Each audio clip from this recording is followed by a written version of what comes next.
Welcome to this geometry lesson. Today, we are going to learn about the midpoint. We will understand what it is, how to visualize it, and the simple formula used to calculate it on a coordinate plane. Let's start with a definition. A midpoint is exactly what it sounds like, a point that sits in the middle of a line segment. It divides the segment into two equal pieces. If you measure the distance from one end to the middle, it is exactly the same as the distance from the middle to the other end. Think about a simple ruler or number line. If you have a point at 4 and a point at 16, the midpoint is 10. Why? Because 10 is the average of 4 and 16. If you add 4 plus 16, you get 20. Divide that by 2 and you get 10. This idea of an average is the secret to the midpoint formula. To find the midpoint between 2 points on a graph, you simply calculate the average of their coordinates. You add the x values together and divide by 2. Then, you do the same for the y values. Visually, you can break a diagonal line into horizontal and vertical parts. The midpoint is halfway across the horizontal distance and halfway up the vertical distance.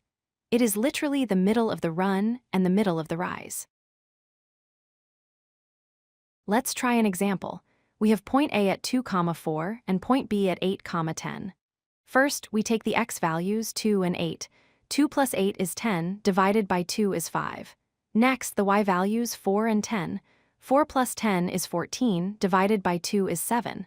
Our midpoint is 5, 7. Be careful when working with negative numbers. Here we have point C at -4, -2 and point D at +2, 6. For the x values, -4 plus 2 equals -2. Divide that by 2 to get -1. For the y values, -2 plus 6 equals 4. Divide by 2 to get +2. The midpoint is -1, 2. Sometimes you might know the midpoint but need to find an endpoint. You can solve this using logic. If you start at endpoint A and jump to the midpoint, the jump to the next endpoint must be exactly the same. In this example, to get from x equals 1 to x equals 3, we added 2. So we add 2 again to get 5. To wrap up, remember that the midpoint is just the average of the coordinates.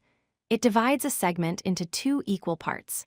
Memorize the formula, x1 plus x2 over 2 and y1 plus y2 over 2.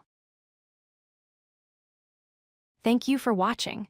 Try practicing with some points of your own to get comfortable with the formula. See you in the next lesson. If you like this video, hit that like button and don't forget to subscribe. Visit codelucky.com for more such useful content.